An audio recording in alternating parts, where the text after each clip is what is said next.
ba program kuruga zo mukashe morning at sky twazo mu lunch time request na film zaho hagati bito nimbe baza kugumane mukuratira program eje erizoba anyenda kugambira ngo wari mpira benegendo misho nyuma zindira ndo kugambira umpiro gubiro mu kashongi hagati ya Kiturana Rwanyangwe nyenja kare hariho mpiro gundi muza kubaguri hagati ya Nyaburunga neza kuba nezana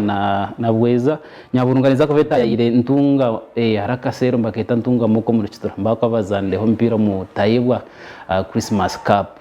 Big League na yagarikiremu nyuma abaziyo mu UPL abarugazi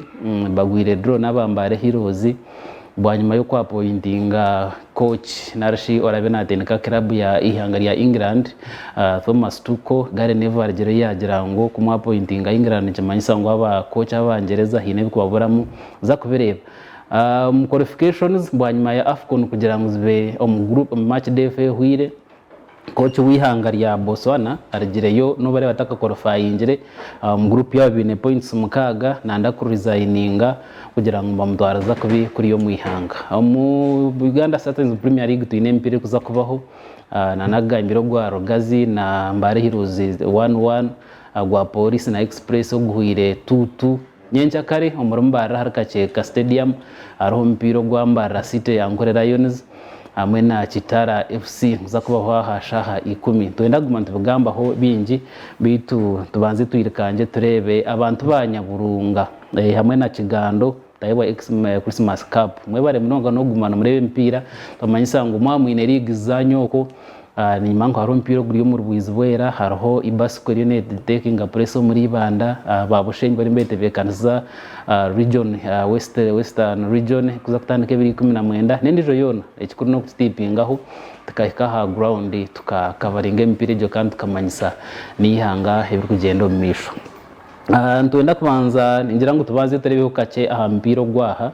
Gwambara City nambara na Kitara kuza kubaho nyencha karasha 10 twata yayisaho team manager aguno wari kujunanza bo mu Mbera zambara City yo no kwe kuberi promotion yayo mpira naza kutushobora byona mu Mathias kwa kwakira Sky TV tugambire Mbara City tebekanise to mpira gwayo na inubona bunga hato mu Star Times babare mnonga jo nyina kusima bari ba Sky TV kandi ngagensi management ya Sky TV abo ku yeste kateko bakestablishinga ho company keji leadership platform keji onjeri ya TV basa kwane supportinga nyashinisha jika Ahabyemizaano ngagensi ma kugireba abo kushanganga nabeteka abahitine bakugireba ngagensi mejo namanya the problem we have katwarwa mnonga western culture twazo mu Bungereza Arsenal Manchester United so shanga abantu batakwereza bwire local sports n'Ahabyemizaano bya so nkiza kusime at least nogereza time kandi no ayitukuza ayitukuruga kimve cyo twine promoting amazina Mathias Akunda team manager Mbara State Football Club the only team in Western Uganda that is eziriyo mu Star Times Premier League na team yombi umupira in Western Uganda na Western region na Star region so Western region ni ankorera Lions ankore na Kigezi so kandi Star region so ati Star na Bunyoro na Rwenzori so hatu nagamba Western Uganda umupira ni ankore na Kigezi niyo yonkeri yo Star Times Uganda Premier League so nyenda kusima majizo Mbara State bari kumano jugunda bari kujishajika kandi nyenchaka letu ino mpira kwa mana Western Derby Mbara State Football Club nza hostinga Star Football Club ware bibi afayo nibyorekangu ombra mugwitu ningashimpira ine tuzandre Star tire mu muntu nitwe tsinye kugitera so nza kushaba uri murebo wa Sky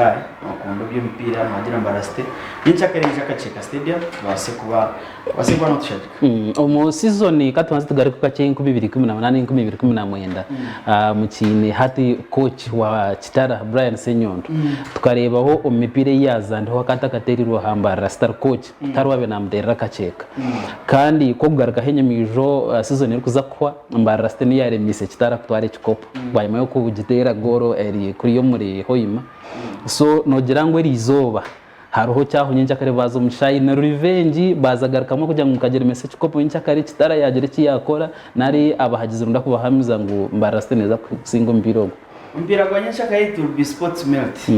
ti bya revenge simanyi kuremesa kochi simanyi kubinyisa kochi simanyi brand anda kurevenge ngasi and nyenda kwaburo kache kugira ngo brand akana coaching mbaraste mutia ruzinga mpira kacheka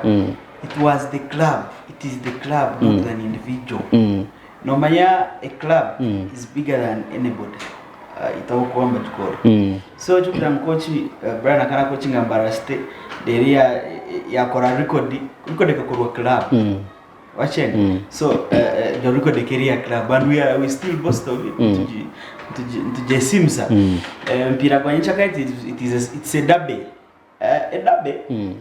Waza kurebe bwambo bya FIFA president Moses Magwashu ni honorable arikugamba na team ya Uganda Cranes South Sudan tukuza kuzana mpira kwa South Sudan and this is a derby. In a derby anything is possible. In a derby you can lose. Team yo kuteka kuruzinga yeri kuwinning. In a derby a team yo kuteka kuwinninga ni yeri kuruzinga. In a derby a draw is a possibility. Mbasa kukole draw ko mpira kuona. Wano wale mpira kwa Uganda na South Sudan ukutazanire Kenya wazidi Nairobi South Sudan katutera hada chikaya mweru ndio makana mangu Uganda nete gukora kuje kumutera wale mpira kutazanira hijo nambore South Sudan kabitebura ndachika mweru kwikora izinga watching so it's a derby anything ata parent brio mwana agira mbaraste I mean chitaran club mpango na singa mbaraste well it's a derby andi tuna tuyo mupira andi nyenda kumisa nkambaraste tuyo mupira kuparticipating ora we are there to compete andi mpamia ngo mpira gwa nchakare niguturetera cyangwa very big experience omupira gwa Uganda kimwe haza kwa umuntu abantu binji uza kwa creative nebindi kongani mpamia nkambaraste we are well prepared tutegateche cyo kumara take that day abazani abe bari mbaraste bakinwe Brian Senyunda atabari mu kitara ubukosi we nka manager kanda buwa ikirize bakagenda noreba ngo influence yabo mu machi yanjye akareho inza kwa example cyo mpira gwa Ungereza aza kureba team za Ungereza nyingi zona zinabazana basena nyingi rero waza nka Fulham yinjize Arsenal nkakizura Arsenal kugitera it doesn't stop it so cyo kugira ngo abazani bari mu talent basim wiroba amazara mbaraste bakakora and they deserve all the flowers and twiciriza ngo bagire kutambura kwa buri buye bwabo kujana because waza kuraba abazana binje bakamaze imyaka 5 5 probably ni nuko kuri mu kintu imyaka 5 no barebere ngo yari need green pasture ninga no rabuza ku experiencing challenges ningashi something new kutozo mu tebo yahatero umupira 5 y'ibazande ukuzana n'ugwa katano gwambara set umunoreba ahateberi yori inka hanso mu second kuri yo muri 13 kandi kitara yeri ya hansi nogira ngo mbara rasta bahaje tukureba ngo izire negara kenyuma imwe nka management kiresro cyakuba sizonezera ningambire nyuma ikayagireho mu top kuza competing ekiko popstar konka tuwanore nezo mu 11 omupira na .5 well umupira to get success in football it's how you prepare yourself. Sombara stay is not prepared. No, I'm coming. Niza kushobora. And omupira success we describe it as a preparation. Whatever season nkibireze wagambe nyuma. Season ya Brian Senyondo, season ya Livingston Mbabazi yikomena mu. Season ya mu ezezo tukatkorachi. Season ya Mbabazi ya Bariana, season ya Brian. Hariho utu experiencing na a pandemic. Ya COVID niyeje yambabaza rukaza kuzaho bakorachi it hit us differently. We lost our hitinga mbara scenary sports fraternity but haro yaba ikokare wangu individually chakwata we lost two sponsors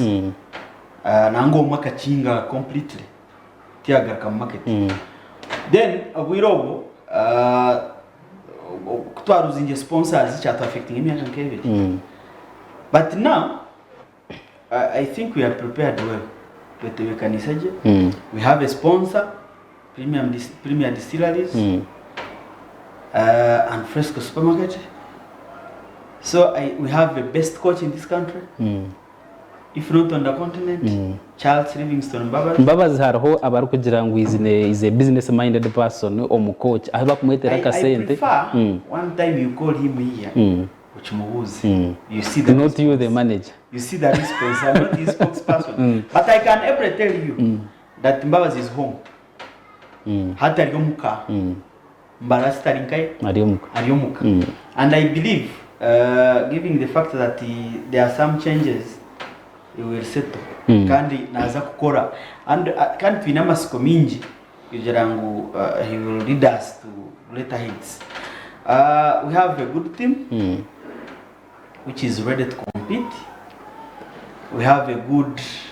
management headed by our president, our chairman,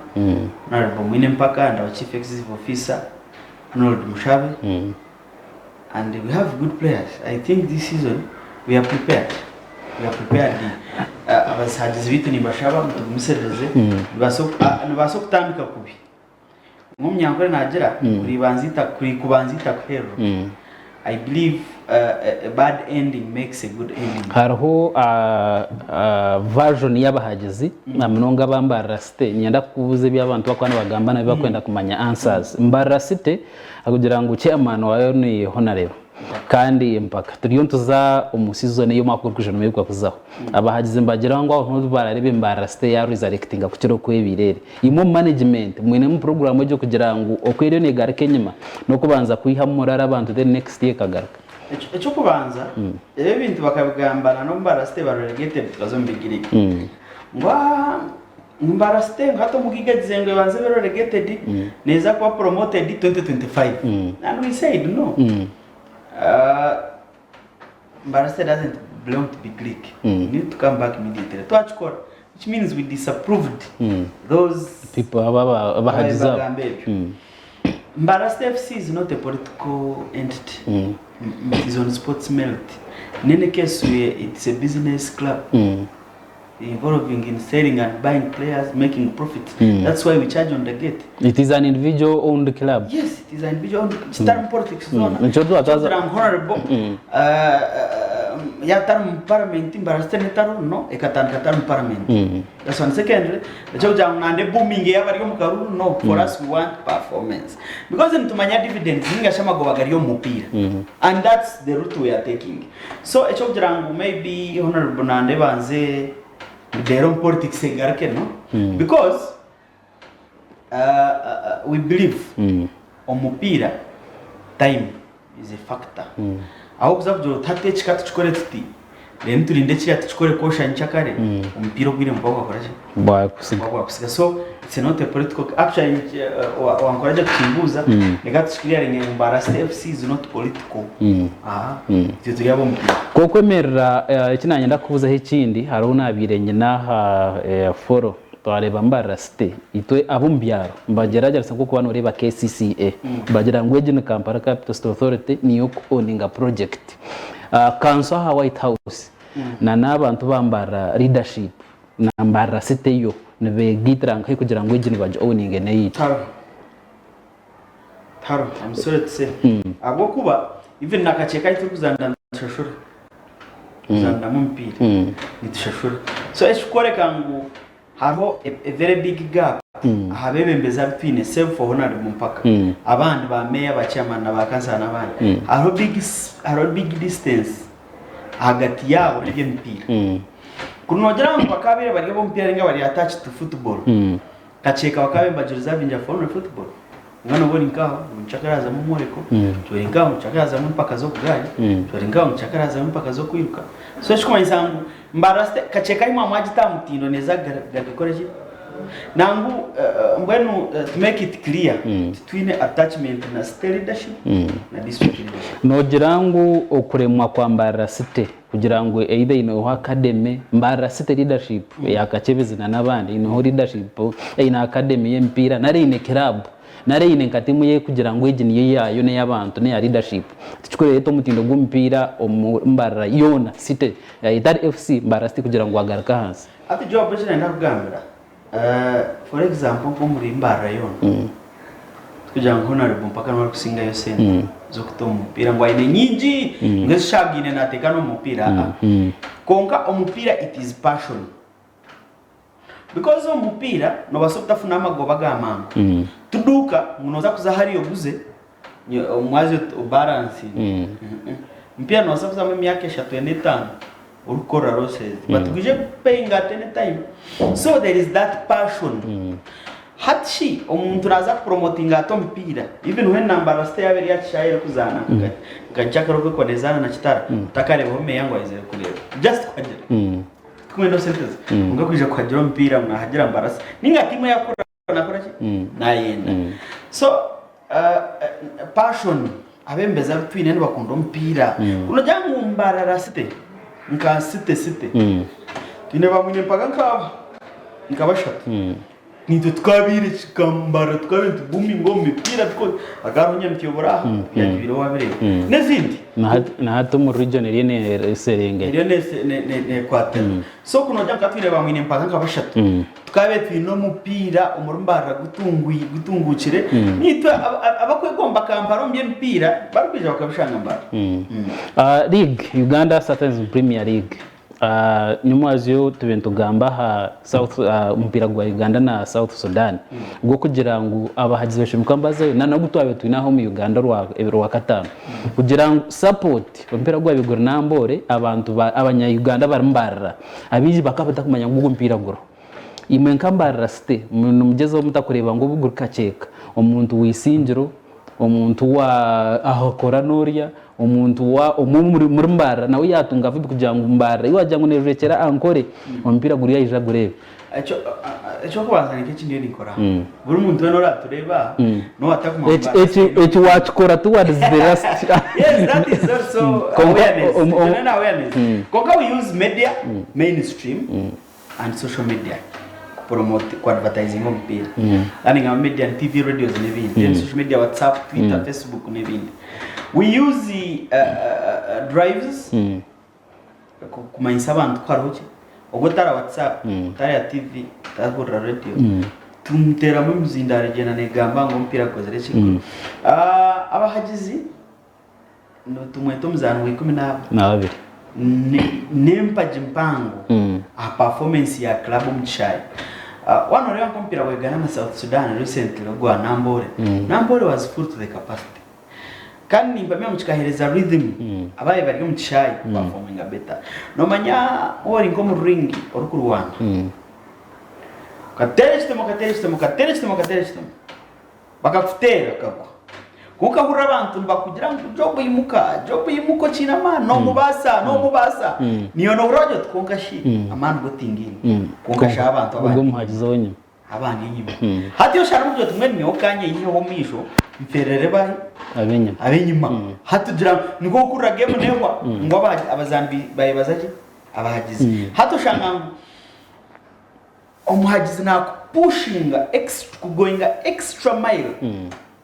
performing so umuhagize no muntu w'amana mnonga chayi kandi twenda kubasha abantu mwije mwongere mutagire nchake mije nkagire mbarasite shayiko Ebirikukwata mwenda ntatandika regional league ezeza ankore na kigezi tukakora kikureba ngo umutindo gwa mpira gwa promoted narshi arobwire nanagambira haka Christmas cup zezukubaho abwencha abantu abingi bareba seasons Christmas Easter batandika hikaheza kargaho tukakora kikureba ngo mpira gwa promoted ifakto yankore ninga show Western it's an achievement of Mbarasete kwijo mu UPL wiro wekeria zamu Premier League twatumaze imyaka 15 tutine timu kuruga kuno witu iri kuzana muri gejo kunga Mbarasete kwizire twareba clubs ezindi nazo nziteka usandakaho no twarebire Nyamtyobora no twarebire Sharp akaho bumatera umuntu buryo nabo bareba ngo bakibaza because Mbarasete kozereki ekibasiki there are some individuals who I want to credit umupira wa Western region bagerzeho kupromoting chairman wa Western Region Football Association Mamseka Mtaka then twine chairpersons wa clubs twine Prosper wa Bunga Beta ine Wizwera United twine Tolbata ine Bushanyi Veterans twine Tebatina Joe wa 6-0 tsina ba sendio wa twine I mean noreba ngo at least 30 umupira kugube kurya imyaka 10 mu misho imyaka 10 mu misho inyuma na nahitikuze imyaka 10 mu misho aza kuba 50